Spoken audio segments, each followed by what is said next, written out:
Mega Man X Dive was an interesting little experiment. Being a gacha game developed by Capcom Taiwan and released on Steam and mobile devices, and later getting an offline re-release around the time it was announced to be ending service, it was essentially one giant celebration of the entire Mega Man franchise, being a decently fun 2D platformer with all the fan service you can ask for. I, of course, mean the tons of returning characters, not other things. But yeah, we have characters across the Mega Man pantheon. X series, Classic series, Legends, Zero, and a good selection of them for the most part. Even hitting some deeper cuts with stuff like Command Mission, or even exploring concepts like Iris's initial lore concept. However, the game obviously didn't get everyone in before it died. Hell, there are even some blatantly obvious exclusions, especially for certain sub-series. So I'm going to be going through the omissions, both the obvious and the ones that, while I think weren't necessarily shoo-ins, I think would be neat to see. My only rule is I'm not going to be going over boss characters for the most part. Now without further ado, let's burn through this. The Classic series has surprisingly few actual characters in the game. Excluding seasonal ults, which are essentially all just roll, we have 3 versions of Rock, those being Base Mega Man, his Super Adapter Armor, and Elect Beam Mega Man. Okay. We have Proto Man, 2 versions of Base, both normal and Super Adapter Base, and finally Roll. And if we want to count him, we also got Light in his X1 Ryu cosplay, but that's obviously more of an X1 homage anyway. And the bosses only really add on the Yellow Devil, Dark Man, and for some reason, Drill Man? Okay. A weirdly small collection for the OG series, so let's take a look at some omissions that I think could have been added. First major omission is Duo from Mega Man 8. I feel like his inclusion would have made a lot of sense, given he's essentially to 8 what Colonel is to X4. Also could have given us a skin based on his complete form in the intro, and heck, maybe even add the evil energy robot as a character. Yeah, I know that kind of sounds stupid, but this is also the same game where we got complete Iris and X-Kai was somehow given his own character. I think this wouldn't be the worst idea ever. I also feel like Otto would have been a neat character to have as a B-rank hunter. You know, kind of like Servbot is. Kind of integrated himself to the main cast after Mega Man 7 anyway, so it makes sense. And now we want to address Robot Masters. Obviously, we couldn't have everyone. Hell, I feel like a good majority of them would have fit better as bosses anyway. I think that we could still choose from good ones, especially since we already have a few Mavericks in the roster. First, Electman. Honestly, kind of embarrassing that we got a rock weapon recolor before him. Even Magma Dragoon was at least able to share the game with Rising Fire X, so I just find it hilarious that he was never included here. Next is Metal Man, or Quickman. Being the most iconic game in the franchise's most iconic bosses, an argument could be made for both. Quickman's design is definitely immediately recognizable, whereas Metal Man has by far the more iconic weapon, so it's really a give or take thing in terms of which one you'd want to choose. Or you can choose both, there's no rule saying you can't choose both. I'm not going to waste any time talking about the rest of the classic games, mainly because I don't want to waste too much time. Though if you want some ones I think would be good, I think Blast Man from Mega Man 11 would be obvious advertisement for that game. And I feel like Yamato Man would have been a shoo-in for a New Year's banner or something. Also Pharaoh Man and Shadow Man would have been fucking raw. But I think I'm just rambling at this point. But when it comes to the final classic characters I want to include, I have 2 deep cuts that I think would have been great. First up is Ballade. Ballad? I'm calling him Ballade. To be honest, seeing any of the Mega Man killers would have been awesome, but Ballade is by far the coolest and most recognizable. You can even do a cool thing with his costume and give him those 6 shades. Plus the Ballade Cracker is an obvious weapon for him to have as a skill. Overall would be a really fun character to have. The second is, well, I think any of the Star Droids would be amazing. Pluto and Terra are definitely honorable mentions. However, Sunstar would be the absolute most badass deep cut we could have here, at least for the classic series. The multi-phase Robot Master final boss honestly deserves much more love than he gets, and has plenty of material to choose from for skills. Now before we move on to the next series, I want to mention alt or costume ideas for the normal characters. Roll obviously has plenty of dresses to choose from when it comes to her powered up designs or her main designs, with my most wanted being her Mega Man 11 design, mainly because I just think the hoodie's neat. I'm honestly surprised we didn't get a Breakman alt for Proto Man. Sorta seems like a shoo-in, and Mega Man could have easily had his 11 design of the costume, with alt character ideas being plentiful. The MVC super move design, power of flight adapter form. Even Quint would have been at least neat to see. And honestly, I don't even think I've scratched the surface on what could be done with the classic series, but I think I've said what I want to. Being the sub-series it gets its title from, the X series obviously got the most material. To the point listing everyone here would be basically fruitless. So let's just get to the characters who could be here, starting with the alts and costumes this time, since there's actually plenty you could still do. Aelia could have easily had an alt or costume based on her X5 design or even her scientist outfit from X6. I mean, hey, if Zero can wear the coat, I see no reason Aelia shouldn't. Also, feels like we could still have a few more Sigmas playable. Namely, I would have loved to see his X8 design and his first phase from X5. I'll even take Wolverine Sigma over Gangsta Boy Sigma. I'm not joking about this, this is an actual alt. You can't make this shit up. Now onto X's armors. This game has every single armor from X1 to X6. Post-recording Bolt here, I forgot that the blade armor was not included here, which actually kind of shocks me. You know, it would have been nice to see that here. So of course the best thing to do would be completing the main collection. First was X7's glide armor, which, while very basic, could have been given new life through X-Dive's amazing artwork. And of course the X8 armors. This set specifically is very interesting to talk about, since they could have been done in two routes. First, we could have taken the obvious route of making the Hermes and Icarus armors separate, and that would be fine. But what if we just had the neutral armor with one skill from both sets? Heck, we could make 3 or even 4 different costumes, covering the 3 main armors and X8's ultimate armor. Either way, I definitely would have loved to see the artwork for these. And while on the topic of X8, I also think it would have been a neat idea to have the X8 designs for the main 3 as costumes. I don't know if this is a hot take, but these are my favorite designs for X and Axel, with Zero's being a somewhat close second to his Zero design. And I think these would have been cool to see, especially given that pretty but over-designed figure outfit for X got an outfit and even a fucking separate character, but I digress. Hell, Violet could have straight up had a new alt character for his. I mean, we already have his first 2 designs, might as well complete that collection too. And while I'm still on X8,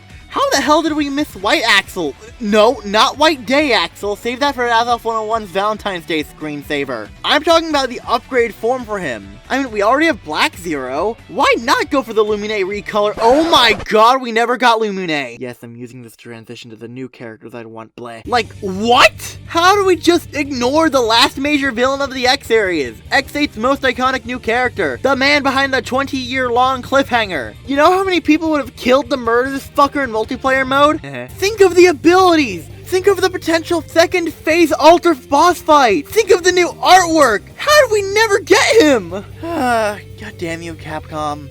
I guess to continue with the villain train, we also never really got Red or Doppler, and even though I'm not big on X3 and the less said about X7 the better, I still think both offer a decent amount of potential and serve enough purpose to be here. Although, for as much as this game loves X4 and Iris specifically, X's Navigator turned traitor, Double, doesn't have anything. Not even a boss, which feels strange, since every other majorly well-known boss in this game is at least referenced. Dragoon, Colonel, Iris, and even Sigma are playable. Storm Owl's one of the first stages in the game. Generally, even a fair few other Mavericks from the game are still boss fights themselves. So this exclusion feels truly baffling. We could have even had a raw transformation menu intro.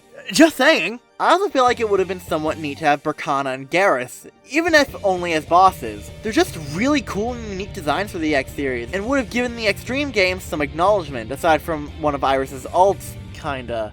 Now I want to focus a slight bit on Command Mission, since quite a few of the earlier characters in the game come from there. Cinnamon, Massimo, Marino, Furham, even alts like X's Command Mission costume, or even Absolute Zero and CM's unique version of the Ultima weapon. A lot of focus was put on that game, and we somehow never got some more important characters. Firstly, since we were talking about villains, might as well just mention Epsilon and Red Ips right now. Weird we never got them, even as bosses, but I guess it kinda makes sense, neither of them are super popular, and do get to that kind of extreme side of the bulky character. They're able to make Sigma work, but like I'm not sure if they could with these two. That said, how did we never get Spider? The slick design, unique moveset that could have made for some cool skills, and plot importance that includes saving Zero, and a twist that, while kinda low-key ruins his character, is genuinely shocking. Super surprising we never ended up getting him as a character in the game. And I think that's where I'm gonna end it here. I know there are some Mavericks I could have mentioned, but honestly most of them are either already bosses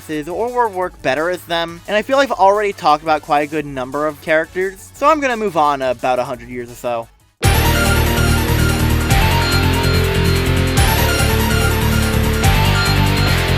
Mega Man Zero is arguably one of the series that got the most love, especially when it comes to seasonal alts. Maybe it's due to the fact that the cast is already decently small, or the fact that it's the X series' continuation, but given we're still talking about it, there are obviously still some gaps. The main characters from the Zero series here are Zero himself in his Mega Man Zero design, which is the best, don't at me, CL, Copy X, Harpooya, and Leviathan. And that already starts us with some glaring omissions, namely Fafnir and Phantom, who, like Harpooya and Leviathan, are guardians of Neo Arcadia. I mean, come on, we already got half of them here. Might as well complete the set. None of this half representation TMNT Nick All-Star Brawl bullshit, but now with that out of the way, I think there are still some cool character ideas left. While I think Dr. Vile and Omega's armor form would work better as bosses, El Paizo from Mega Man Zero 2 would work well as a playable character. Being the one who ultimately destroyed X's body and released the Dark Elf, he's still very much a humanoid combatant that would be very cool to see again, especially if he's one of the more interesting Mega Man villains narrative-wise. I also feel like Cyber Elf X would have been neat to see. Definitely wouldn't be as offensively focused as his other counterparts, but make for an interesting and unique X-Alt that could be like a sort of semi-support unit, or I don't know, there are a lot of ways to go with this direction.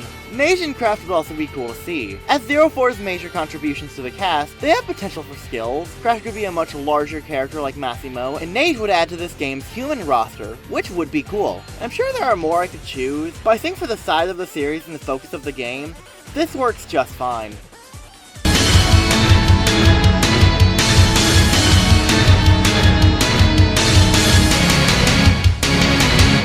The series' representation is a fucking joke. Literally the only two characters here are Ale, Pandora, and their alts. Like, are you for real? These are like the bare essentials for popular characters from this sub-series. Fucking Star Force was able to have a more diverse roster than this. There's no fucking excuse. Then to Ash, Jiro, Prairie, the many other biometal users in ZX1. Hell, even just adding Prometheus and Gray would be satisfying, since the former completes a duo, and the latter gives ZX Advent, I don't know, something? I'm not even gonna bother wasting more time on this, since aside from adding random enemies or NPCs, or some stupid shit, literally any addition to the series' lineup would be an improvement. And I'm going to be finishing off the segments with the Legends series. Since I'm not the most versed in Battle Network or Star Force, I feel the rosters for those series are fine for what they are. I don't know, I'll probably leave that for you to make, or for a possible sequel video. Anyways, on the Legends series, I think they did a good job in getting the essentials down. We got Servbot, two versions of Rock Volna, Roll Casket, and Tronbon, essentially the major popular faces. That being said, there are some others that I think could work too. Firstly, the other members of the Bon family. Sure, Bonbon would probably have been a bit harder to work with due to his proportions, but Teasel should be an easy enough job since his proportions are fairly normal. Glide and Bola are also fun designs that could have made for some entertaining skills and animations. And I guess finally here, when it comes to the major characters, while Mega Man Juna would work better as a boss, Sarah and Yuna would be absolute no-brainers, given their importance in Legends 2, and general cute factor making them a big candidate for potential seasonal alts. Legends in general has a smaller cast compared to basically every other sub-series, including Zero, so choosing extras here was fairly easy, in spite of my lesser knowledge on Legends. Huh. I managed to talk about the series for an entire section without mentioning Legends 3. I think with how many characters I was able to mention here, it goes to show just how much potential X-Dive actually had, and just how many characters didn't get in by the end. Do you think there's anyone I missed here? An addition you don't agree with? Do leave your thoughts in the comments below. This has been the Firebolt, and thanks for watching.